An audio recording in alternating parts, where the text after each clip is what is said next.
जय हिंद। देखिए 1952 में जन्मे व्लादिमीर पुतिन की पूरी जीवन को समझते हैं कि वो कैसे इतने शक्तिशाली हो गए और किस तरह से जिस व्यक्ति को कोई नहीं जानता था वो रूस के जैसे विशाल देश पर इतने लंबे समय तक राष्ट्रपति रह गया। देखिए व्लादिमीर पुतिन का जन्म 1952 में एक बहुत ही नॉर्मल फैमिली में हुआ था।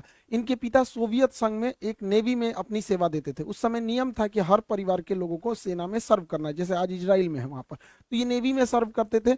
और इनकी माँ एक छोटी सी फैक्ट्री में वर्कर थी। इनका जीवन बहुत ही साधारण परिवार में बीता।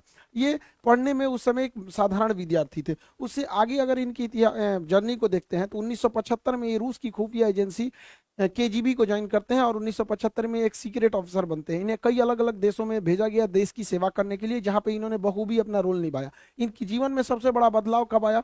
जब 1989 में जर्मनी रूस के खिलाफ होने लगा। जर्मनी में पहले रूस का प्रभाव था, ये जर्मनी और रूस में आधे जर्मनी के बीच में एक दीवार चलाई गई थी जिसका नाम था बर्लिन की दीवार। इस साइड का हिस्सा रूस से प्रभावित था और इस साइड का हिस्सा अमेरिका से प्रभावित था। लेकिन जर्मनी में ये जो बर्लिन की दीवार थी ये तोड़ दी गई और पूरा का पूरा जर्मनी जो था वो अब अमेरिका के प्रभाव में जाने लगा था। इस घटना को वहां पे खड़े, वहीं पे ये अंडर कवर एजेंट थे व्लादिमीर पुतिन, उस समय केजीबी के तहत, वो देखते रह गए और देखते देखते ये बर्लिन की दीवार तोड़ दी गई और जिस जर्मनी के आधे हिस्से पर रूस का प्रभाव था, यानी उस समय के यूएसएसआर अर्थात सोवियत संघ का प्रभाव था, वो अब प्रभाव खत्म हो गया और धीरे धीरे आगे और घटनाएं खराब होती गई।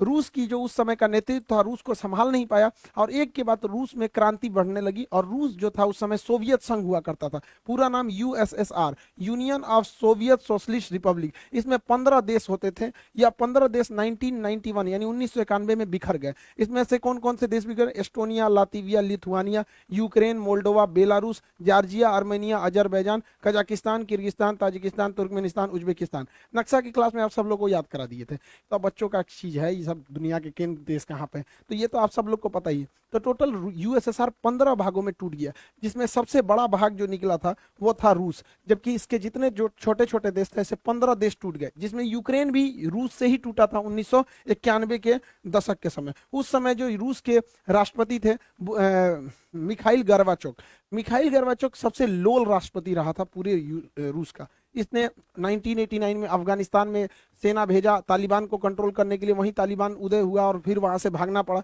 ये उसको भी नहीं कंट्रोल कर पाए। बर्लिन की दीवार तोड़ दी गई, ये उनको भी नहीं कंट्रोल कर पाए। और फाइनली 1991 का यूएसएसआर का बिखराव हो गया। ये सब भी मिखाइल गर्बाचोक के समय हुआ। इन्हें अपने पद से त्याग देना पड़ा और उसके जगह पे आए थे बोरिस येल्सन। बोरिस येल्सन से लोगों को उम्मीदें थी, लेकिन बोरिस येल्सन जो थे महापियक्कड़ आदमी था। ये जहां तहां पीने लगता था, बड़का बड़का बाल्टी में दारू पीता था और नाचने लगता था। स्टेज पे गया देखिए नचनिया के साथ ही नाच रहा है, बताइए राष्ट्रपति नाचेगा? जिस वजह से इसका विरोध होने लगा। बोरिस येल्सन जो थे ये सोचे थे कि रूस जो एकदम सरकारी तंत्र में फंस चुका था, क्योंकि वहां उस समय ये परंपरा थी जो कुछ होगा सरकारी होगा। और आप भारत में देखिए सरकारी चीज में जहां गए, जैसे सरकारी हॉस्पिटल में गए तो आपको फील हो जाएगा कि ये सरकारी हॉस्पिटल, फैक्ट्री में जाएंगे सरकारी फैक्ट्री तो आपको फील हो जाएगा। तो इनको लगा कि अमेरिका की तरह आगे बढ़ना है तो प्राइवेट को आगे बढ़ना पड़ेगा, तो धीरे धीरे न करना चाहिए। इन्होंने क्या किया, सरकारी मशीनरी को धीरे धीरे बंद करना चालू किया, प्राइवेट को आगे बढ़ना चालू किया। इस वजह से जो पहले से अर्थव्यवस्था थी जो चल रही थी वो भी नहीं चल पाई और दूसरा क्या हो गया कि लोगों के अंदर रोजगार जाने लगा, जिस वजह से इनका भी विरोध होने लगा बोरिस येल्सन का। हालांकि बोरिस येल्सन जो उम्मीद लाए थे वो 20 साल आगे उसका असर दिखता, लेकिन इनको उतना आइडिया नहीं था। पियक्कड़ आदमी था, जहां तहां नाचने लगता था यहाँ पर, जिस वजह से लोग इन्हें पसंद नहीं करते थे। और यही एंट्री होती है व्लादिमीर पुतिन की। ये साल हो जाता है 1991 जब यूएसएसआर टूटा और इस समय तक व्लादिमीर पुतिन लेफ्टिनेंट कर्नल बन चुके थे। इस समय इनकी जो मुलाकात होती है वो रूस का सबसे बड़ा जो शहर है सेंट पीटर्सबर्ग के मेयर थे एंटोली सोबचक से मुलाकात होती है व्लादिमीर पुतिन की। और ये क्या करते हैं, सोबचक व्लादिमीर पुतिन को सेंट पीटर्सबर्ग का डिप्टी मेयर बना देते हैं। और यहीं से कहानी शुरू होती है व्लादिमीर पुतिन की। जैसे ये डिप्टी मेयर बनता है, इसने वहां के जितने करप्शन थे उस सबको खत्म करने लगता है, व्यवस्थाओं में सुधार लाने लगता है। यह परिवर्तन सड़कों पर दिखने लगती है और सेंट पीटर्सबर्ग जो कि पूरी तरह से रूस का सबसे बड़ा शहर था, वहां से एक नाम उभर के आता है कि एक नाम व्लादिमीर पुतिन, जिसने सबको सुधार दिया, जिससे कि लोग वहां के प्रभावित होते हैं। लेकिन एक शहर पे कितना काम कर दीजिएगा, नेशनल लेवल तक उतना नहीं पहुंच पाता, उन भी 1991 के समय जब मीडिया उतना ज्यादा नहीं था।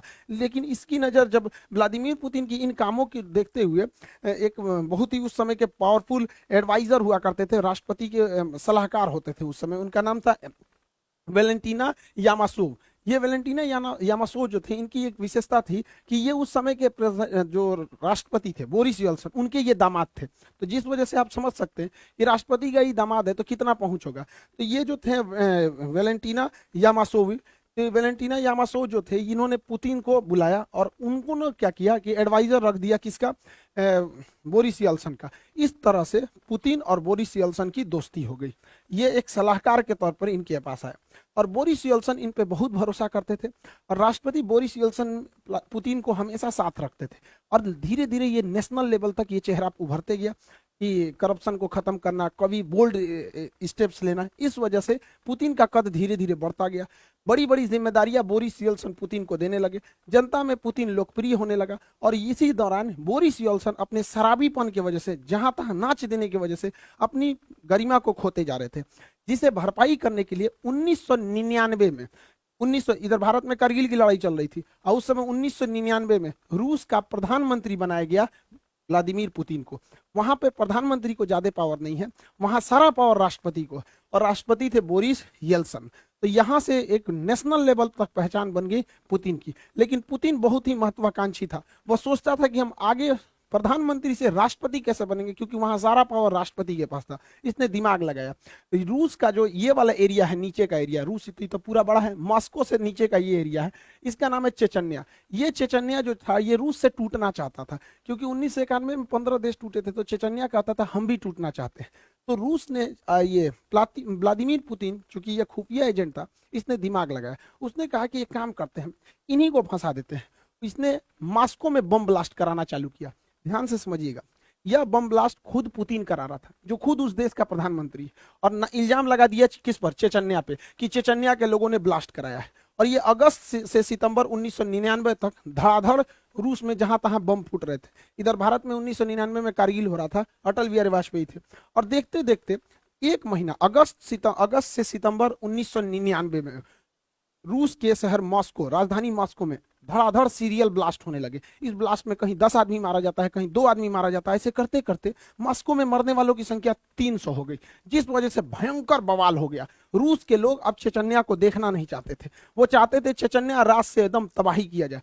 अब सोचिए, याद कीजिए 2019 जब भारत में पुलवामा में अटैक हुआ था, हमारे सिपाही शहीद हुए थे, तो किस तरह से बवाल हुआ था कि घुस के मारेंगे आतंकवादियों को। यही चाहता था वहां पर पुतिन भी। पुतिन इसी चीज को चाहता था कि एक बार जनता का समर्थन हो जाए कि मारो चेचन्या को, और यही हो भी गया। 300 लोग जब मरे 1 महीने के अंदर लगातार बम ब्लास्ट में, तो रूस की जनता कही कि मारो ससुरा को। और इस बीच प्रधानमंत्री थे पुतिन, पावर तो रहता ही है पुतिन को। अब बोरिस यल्सन जो पियक्कड़ था, शराब पी के पूरा पावर पुतिन को दे दिया, कहा कि चेचन्या को संभालो। इसने क्या किया, पुतिन ने हर सिपाही के चेहरे पर या हेलमेट पर कैमरा लगा दिया और लाइव टेलीकास्ट दिखा दिया कि कैसे मारा जाता है। अब मारा जानबूझ के चेचन्या में। देखिए, जो भी मॉस्को में बम फोड़ा गया था, पुतिन फोड़ा था। ये बात एकदम क्लियर है कि पुतिन फोड़ा था, और उसी ने घुस घुस के मारा चेचन्या में। वहां के लोगों को तो रियलिटी पता नहीं थी और पूरा लाइव दिखाया जा रहा था। ध्वस्त कर दिया पूरी तरह चेचन्या को, और वहां के लोगों को, भाई उनको लगा कि हमने बदला लिया है यहाँ पर, और 80,000 लोगों को मार दिया पुतिन। सोचिए कितना खतरनाक है ये पुतिन। 80,000 चेचन्या के लोगों को मार दिया, खुद ब्लास्ट कराया मॉस्को में, इल्जाम लगाया चेचन्या पे, और घूस के मारा 80,000 लोगों का। पूरा टीवी पे लाइव टेलीकास्ट दिखाया। इससे क्या हुआ कि पूरी दुनिया, पूरे रूस के लोगों ने देखा कि जो उनके घर में 300 को मारा है, पुतिन ने घुस के 80,000 को मारा है। ऐसा नेता होना चाहिए यहाँ पर। पुतिन की रेटिंग एकदम हीरो की हो गई। तो 1999 में जो पुतिन प्रधानमंत्री था, वो राष्ट्रपति से भी ज्यादा फेमस होने लगा, और बोरिस यल्सन पे भ्रष्टाचार के आरोप लगने लगे। और इसी बीच सन 2000 में पहली बार राष्ट्रपति चुनाव जीत गया पुतिन। पुतिन का सपना पूरा हो गया। रूस जैसे बड़े देश की पूरी सत्ता अब पुतिन के हाथ में थी। पुतिन सन 2000 में चुनाव जीते, और 2000 में जब चुनाव जीते तो रूस के संविधान के हिसाब से कोई भी व्यक्ति लगातार 2 बार तक प्रधान राष्ट्रपति ही बन सकता है, 2 बार से ज्यादा लगातार नहीं बन सकता है। तो पहला शर्त ये था रूस के संविधान का। रूस के संविधान का दूसरा शर्त ये कहता था कि कोई भी व्यक्ति प्रधानमंत्री, राष्ट्रपति का जो कार्यकाल रहेगा वो 4 साल का रहेगा। जैसे भारत में 5 साल का है, लेकिन रूस में 4 साल का है। अमेरिका में भी 4 साल का ही होता है, वहां का भी राष्ट्रपति का 4 साल होता है। तो पुतिन राष्ट्रपति बने सन 2000 से 2004 के लिए। इस दौरान इनको पता था कि हमारा जो पहला टेन्योर है वो 4 साल का है, इसमें अच्छा काम करना है। तो इन्होंने क्या किया, सन 2000 से 2004 के बीच में अपने मन मुताबिक अधिकारियों की नियुक्ति किया। अब चूंकि ये खुफिया एजेंट थे इसलिए इनको हर जानकारी थी, और पूरी तरह से अपने मन मुताबिक पूरे मंत्रिमंडल को बैठाया और क्रेमलिन पर अपना दबदबा मजबूत किया। जैसे भारत में संसद होता है, अमेरिका में व्हाइट हाउस होता है, उसी तरह रूस में क्रेमलिन होता है, यहीं पे राष्ट्रपति रहते हैं, और पूरा दबदबा बनाया अधिकारियों के बीच में, और जबरदस्त काम किया अपने पहले टेन्योर में। रूस की जो जीडीपी थी वो 93% की रफ्तार से बढ़ी थी। लोगों को लगता था कि भगवान मिल गया पुतिन को, लेकिन पुतिन बहुत महत्वाकांक्षी था। उन्होंने अपना पहला कार्यकाल पूरा किया सन 2000 से राष्ट्रपति के रूप में, सन 2000 से 2004 के बीच में। एक टेन्योर हो गया, 4 साल का ही होता है। दूसरा टेन्योर उन्होंने पूरा किया 2004 से 2008 के बीच में। अब यहां तो हो गया रूस के सत्य के हिसाब से आप 2 बार से ज्यादा नहीं रह सकते राष्ट्रपति। इसके बाद ये क्या किया कि प्रधानमंत्री का चुनाव लड़ लिया। देखिए 2 बार तो राष्ट्रपति रहे, और उसके बाद 2008 से 2012 तक ये प्रधानमंत्री बन गए, प्राइम मिनिस्टर। और क्या प्राइम मिनिस्टर बनने के बाद अपने एक चमचा को राष्ट्रपति का चुनाव जितवा दिए, जिसका नाम था देमेत्री मेहदेव। देमेत्री मेहदेव ये कहने के लिए 2008 से 2012 के बीच में राष्ट्रपति थे, ये कहने के लिए राष्ट्रपति थे, और उसी दौरान ये क्या थे, प्रधानमंत्री। ये इतना शातिर इंसान है कि संविधान में संशोधन कर दिया और कहा कि इस दौरान राष्ट्रपति की शक्तियां प्रधानमंत्री के पास आ जाएंगी। तो ये काम के राष्ट्रपति रह गए, और ये पूरी की पूरी शक्ति का प्रयोग 2008 से 2012 के बीच में व्लादिमीर पुतिन ने किया। अब यहीं से रूस के संविधान का वह प्रावधान भी प्रभाव से हट जाता है, क्योंकि रूस का संविधान बस यही कहता है कि कोई भी व्यक्ति 2 लगातार टर्म्स को नहीं रह सकता है। तो 2 लगातार हो गया, उसके बाद एक बार के लिए इसको बना दिया, जब तक ये राष्ट्रपति था इसका सारा पावर खुद यूज किया, तब तो अब इसके बाद ये उठ सकते थे पुतिन। अब क्या हुआ, पुतिन फिर 2012 में राष्ट्रपति के लिए खड़े हुए, क्योंकि सारी पावर राष्ट्रपति के पास रहती थी। तो 2012 से 2016 के बीच में पुतिन राष्ट्रपति रहे, और जब ये राष्ट्रपति देना तो फिर संशोधन किए कि जो पावर प्रधानमंत्री राष्ट्रपति से प्रधानमंत्री को दिया गया था वो वापस पावर प्रधानमंत्री से राष्ट्रपति को दिया जाता है। खिलवाड़ करके रखा ही इंसान देश के साथ। तो 2012 से 2016 तक के बीच में ये राष्ट्रपति रह गया। 2016 में फिर चुनाव हुआ, क्योंकि 4 साल पे होता है। 2016 से 2020 तक ये फिर से राष्ट्रपति बने, और 2020 में ये संशोधन कर दिए कि ये बंदा 2036 तक राष्ट्रपति रहेगा। अब 2036 तक कुछ सोचना नहीं है, पुतिन भैया रहेंगे राष्ट्रपति वहां पे, कोई कितनों कर ले। ये है रूस का पावर पुतिन में। पुतिन बहुत ही जबरदस्त रहा पावर के मामले में। पुतिन अपने पहले कार्यकाल अर्थात सन 2000 से 2004 के बीच में इस समय पूरा ध्यान अपने देश पर दिए थे, लेकिन जैसे दूसरा कार्यकाल हुआ खतरनाक काम करना पुतिन ने चालू किया। इसने क्या किया, 2008 में जॉर्जिया पर हमला कर दिया, क्योंकि जॉर्जिया 1991 में सोवियत संघ से ही टूटा था, उसके 2 क्षेत्रों पर कब्जा कर दिया। 2011 में इसने लीबिया पर आक्रमण कर दिया, और लीबिया के मुअम्मर गद्दाफी की सरकार को हालांकि नहीं बता पाए वहां पे। उसके बाद 2014 आया, 2014 में यूक्रेन के शहर क्रीमिया पे कब्जा कर लिए। 2015 में सीरिया में गिर रहे सरकार बशर अल असद की सरकार को बचा लिए। 2022 आया, फिर पूरी तरह यूक्रेन पर हमला कर दिया। पुतिन खाली नहीं बैठते, क्योंकि इनको पता है कि जब तक अंतर्राष्ट्रीय विवाद होते रहेगा देश की जनता कभी अपने सरकार से सवाल नहीं पूछेगी। यही फॉर्मूला अपनाया था चीन ने भी। चीन के माओ सरकार के जब सरकार गिरने वाली थी तो उसने 1962 में भारत पर हमला कर दिया बिना मतलब, क्योंकि जब देश की सेना हमला करती है तो लोग सरकार से सवाल नहीं पूछते हैं, कहते हैं जो भी सरकार है बस हमें जिताओ। ये बात बखूबी जानते हैं व्लादिमीर पुतिन, इसलिए वो हमेशा लड़ाई लड़ते रहते हैं अपने अगल बगल वाले देशों से। हालांकि बहुत बड़े राष्ट्रवादी भी हैं। पुतिन की कई सारी पावर है, लेकिन उनमें 3 सबसे ज्यादा पावर इनके पास पूरी तरह से एक साइबर आर्मी है। हैकिंग पे बहुत जबरदस्त करते हैं यहाँ पर। इतना बड़ा हैकिंग आर्मी है इनके पास कि कहा जाता है कि जो डोनाल्ड ट्रंप को जिताने में भी इसी भाई का योगदान था यहाँ पर। इतनी बड़ी इसकी हैकिंग आर्मी है, साइबर पूरी तरह आर्मी रखा हुआ है। इनके विरोधियों कब गायब हो जाते हैं, कब मरा जाते हैं, किसी को पता नहीं। इनके विरोधी के ऊपर कभी छापा पड़ जाएगा, कभी पुलिस उठा ले जाएगी, कभी इनकाउंटर हो जाएगा, कभी मरा जाएंगे, कोई इनका विरोध नहीं कर सकता है। और पूरी मीडिया पुतिन की गुलाम है।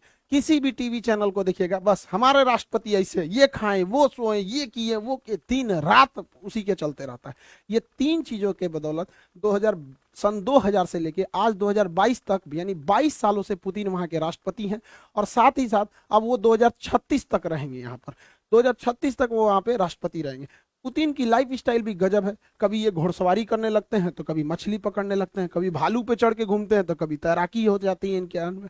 ये सबमरीन में भी अंदर चले जाते हैं, क्योंकि ये केजीबी के सदस्य थे तो इन्हें हर चीज पता होती है। इनकी पूरी लग्जेरियस फ्लीट है जहाजों की, जाते हैं तो फुल सिक्योरिटी के साथ जाते हैं।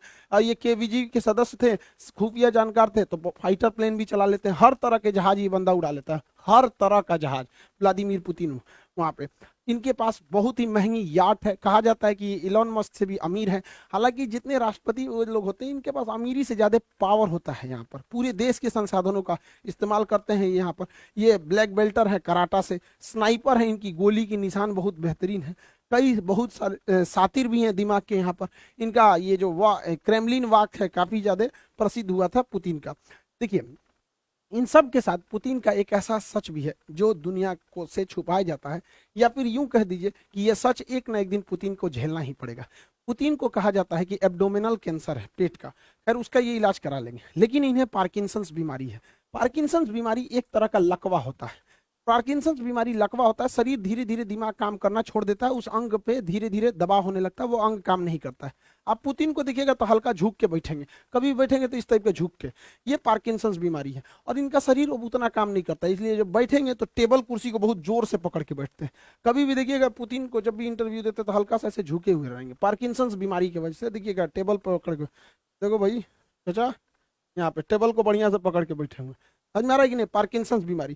दूसरा, पुतिन देखिएगा, पुतिन जो है बोटॉक्स का यूज बहुत करते हैं। बोटॉक्स का, बोटॉक्स क्या होता है, देखिए, ये चेहरे पर उम्र के साथ साथ यहाँ सिकुड़न आने लगती है, यहाँ चेहरे पर सिकन होने लगती है, सिकुड़न आने लगती है, जिस वजह से इंसान थोड़ा बूढ़ा दिखने लगता है। तो पुतिन अपने आप को प्रभावशाली दिखाने के लिए, सेना पर दबदबा बनाने के लिए, तथा पर्सनालिटी मेंटेन करने के लिए इस सिकुड़न, इस झुर्रियों को दूर करना चाहते हैं। तो झुर्रियों को दूर करने के लिए इंजेक्शन से इसके अंदर बोटॉक्स भर दिया जाता है, और ये बोटॉक्स उन झुर्रियों को खत्म कर देता है। इसलिए देखिएगा पुतिन के चेहरे पे बहुत ज्यादा चेंजिंग नहीं आएगी। अगर आप यंग एज का देखिएगा या फिर अभी का देखिएगा, ये आप सोच सकते हैं 70 साल की उम्र का फोटो है, ये 70 साल की उम्र का।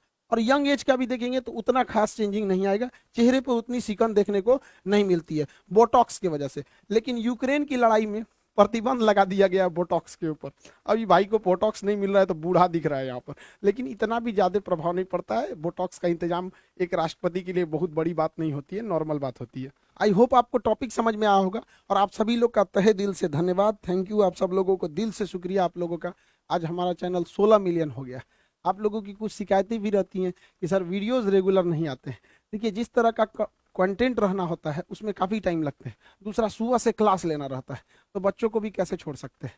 तो वही मेरे लिए समस्या ये हो गया है कि बचपन से लेके 55 तक के लोगों की उम्मीदें रहती हैं, तो सबको मेंटेन करना थोड़ा मुश्किल हो पाता है। लेकिन फिर भी अब हम कोशिश करते हैं कि अब आपके लिए वीडियोस रेगुलर ला सकें यहाँ पर। आप सभी लोग का फिर से बहुत बहुत धन्यवाद, जो आप लोगों ने चैनल को 16 मिलियन पहुंचा दिया। अभी हम लोग फिर देखेंगे यूएसएसआर कैसे बना, यूएसएसआर कैसे टूटा। और रही बात क्लासेस की, तो क्लासेस कंटिन्यू रहेंगे, हिस्ट्री ऑन गोइंग चल रहा है, एनडीए वाला भी बैच ऑन गोइंग है। यहाँ पर जितने भी बैचेज हैं उसमें रिकॉर्डेड भी अवेलेबल है। आप सब लोग बैचेज से जुड़े रहिएगा, मन लगा के पढ़ाई कीजिए, माँ बाप के सपना को पूरा कीजिए। फिर से एक बार आप लोगों का धन्यवाद 16 मिलियन पहुंचाने के लिए। आई होप आप समझ गए होंगे। मिलेंगे नेक्स्ट क्लास में। जय हिंद।